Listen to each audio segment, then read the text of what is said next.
Hello everyone, welcome to YouTube channel study with Satyendra Singh. आज की class में हम बात करेंगे क्लास 9 की साइंस का चैप्टर नंबर 12, जिसका नाम है ध्वनि। इसमें हम बात करने वाले हैं ध्वनि के परिसर के बारे में, यानी उनकी रेंज के बारे में बात करेंगे। तो उनको हम जो रेंज के बारे में बात करने वाले हैं उनको हम हर्ट्ज यानी आवृत्ति के अनुसार बात करने वाले हैं।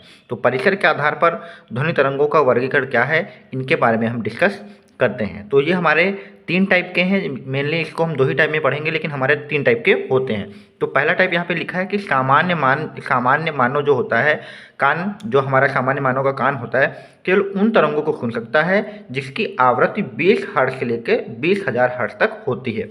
यानी कहने का मतलब है जो हमारे कान होते हैं, मानव के कान, वो सिर्फ और सिर्फ उन्हीं आवृत्ति को सुन सकते हैं, यानी उन्हीं तरंगों को सुन सकते हैं जिसकी आवृत्ति जो होगी वो 20 हर्ट्ज से लेकर 20,000 हर्ट्ज के बीच होगी।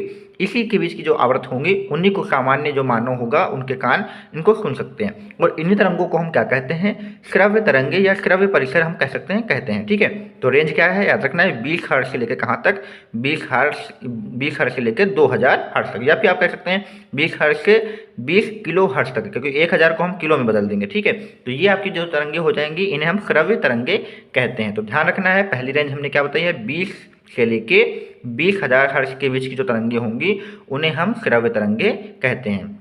ठीक है, अगर इससे ऊपर की होंगी या इससे नीचे की होंगी तो सामान्य जो मानव होगा उसका जो कान होगा इन्हें नहीं सुन सकता। तो यहीं पे ये लिखा है जिन ध्वनि तरंगों की जो आवृत्ति है वो 20 हर्ट्ज से कम है या फिर 20,000 से अधिक है तो उन्हें कान द्वारा नहीं सुना जा सकता है। कहने का मतलब यही, इनके बीच में होगा तो ही हम उस ध्वनि को सुन सकते हैं, अदरवाइज हम उस ध्वनि को सुन नहीं सकते हैं। या तो ज़्यादा होगी या कम होगी तो हम नहीं सुन सकते हैं। तो ठीक है, आवृत्ति के आधार पर हम ध्वनियों को निम्न प्रकार से वर्गीकरण करेंगे। मतलब हमने एक तो वर्गीकरण आपको बता ही दिया है ऑलरेडी, इसके बाद भी हमारे 2 इंपॉर्टेंट हमारे यहाँ पे वर्गीकरण है, उनको भी हम देखेंगे। तो उसमें से हमारा पहला है अपश्रव्य तरंगे। तो अपश्रव्य तरंगे जो होंगी वो तरंगे होंगी जिनकी जो आवृत्ति है वो 20 हर्ट्ज से नीचे की होगी। तो ध्यान रखना है, अपश्रव्य तरंगे बिल्कुल आसान है, आपको ध्यान रखना है, खाली इतना याद रखना है कि जिनकी तरंगों की आवृत्ति जो 20 हर्ट्ज से कम होगी उन्हें हम अपश्रव्य तरंगे कहते हैं। और इन तरंगों को मानव कान तो नहीं सुन सकता। तो यही लिखा है, इसे हमारा कान नहीं सुन सकता है। इन तरंगों को बहुत बड़े आकार के स्रोतों से उत्पन्न किया जाता है। तो ध्यान रखना है, अपश्रव्य तरंगों को उत्पन्न करने के लिए बहुत ही बड़े आकार के क्या होने चाहिए, स्रोत होने चाहिए। ठीक है, जैसे हमारे एग्जाम्पल में देख लेते हैं। तो प्रघाती तरंगों के ठीक पहले भूकंप कम आवृत्ति वाली अपश्रव्य तरंगे सुनते हैं, यानी जो भूकंप आता है उससे पहले जो कुछ तरंगे उत्पन्न होती हैं उन्हें हम अपश्रव्य तरंगों में रखते हैं। ठीक है, पशु इन तरंगों को सुनने में सक्षम होते हैं, यानी जो पशु होते हैं वो 20 हर्ट्ज के जो नीचे की आवृत्ति की तरंगे होती हैं उनको वो सुन ले जाते हैं। ठीक है, तो एग्जाम्पल में भी आपके हैं क्या है, गैंडे हैं, अपश्रव्य तरंगे सुन व उत्पन्न कर सकते हैं। जो गैंडे होते हैं वो उसको सुन भी सकते हैं और उनको उत्पन्न भी कर सकते हैं। तो इसमें हमारे जो आएंगे वो जानवर आते हैं। ठीक है, इसके बाद हम बात करते हैं अगला पराश्रव्य तरंगों के बारे में। तो जो पराश्रव्य तरंगे हैं इनकी जो रेंज है, जो परिसर है, वो 20 हर्ट्ज से ऊपर की तरंगों का है। ठीक है, तो जो तरंगे 20 हर्ट्ज से ऊपर की आवृत्ति की होंगी उन्हें हम क्या कहेंगे, उन्हें हम पराश्रव्य तरंगे कहते हैं। ठीक है, ये भी आपको याद रखना है।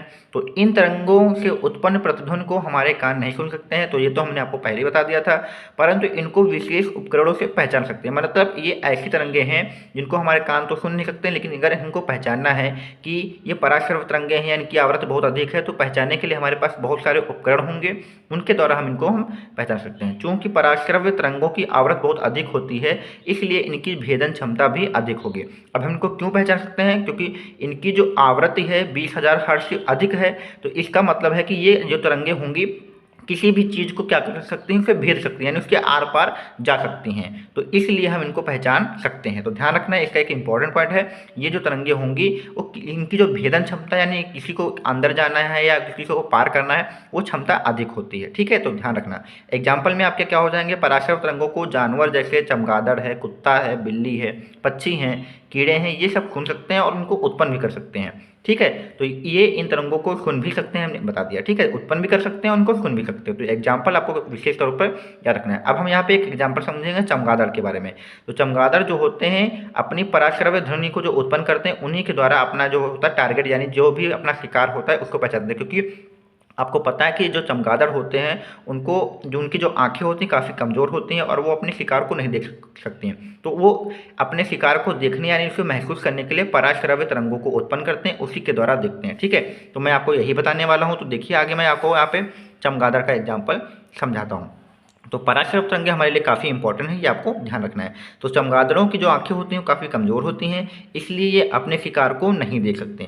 चमगादड़ द्वारा उत्पन्न पराश्रव तरंगे शिकार से टकराकर वापस चमगादड़ के कानों तक पहुंचते हैं। अब यहाँ पे एक इंपॉर्टेंट पॉइंट ये है कि जो चमगादड़ होते हैं वो पराश्रव तरंगों को उत्पन्न करते हैं, और वो पराश्रव तरंगे जो होती हैं वो अपने शिकार से टकराती हैं और टकराकर फिर से क्या होता है कि चमगादड़ के शरीर चमगादड़ के कान तक पहुँचते हैं। तो वो आइडिया लगा लेते हैं कि जो हमारा शिकार है वो किस डायरेक्शन में, उसी के अनुसार जो होते हैं वो अपने शिकार पर हमला करते हैं, और रात के समय भी वो अपने किस शिकार को क्या करते हैं, पकड़ लेते हैं। और इसी जो घटना होती है इसे क्या कहते हैं, प्रतिध्वनि स्थान निर्धारण या फिर इको लोकेशन कहलाती हैं। ठीक है, तो यहाँ पे देखिए ये आपका चमगादड़ बना हुआ है और इसके द्वारा यहाँ पे पराश्रव ध्वनि तरंगे उत्पन्न करी गई हैं। अब मान लेते हैं यहाँ पे आपका इनका कोई शिकार होगा, तो इस शिकार से तरंगे जो होंगी टकराकर पुनः इसके पास आएंगी, तो ये आइडिया लगा लेता है कि हमारा शिकार किस डायरेक्शन में है। तो काफ़ी एग्जाम्पल जो इंपॉर्टेंट था आपका चमगादड़ वाला, तो इनको ध्यान रखना है। इसके अलावा भी बहुत सारे जो हमारे होते हैं पराश्रव तरंगों के एग्जाम्पल हैं। अल्ट्रासोनोग्राफी, जिसमें हम चेक करते हैं कि जो गर्भ में बच्चा पल रहा है वो कैसा है, तो उसमें भी पराश्रव तरंगों का यूज किया जाता है।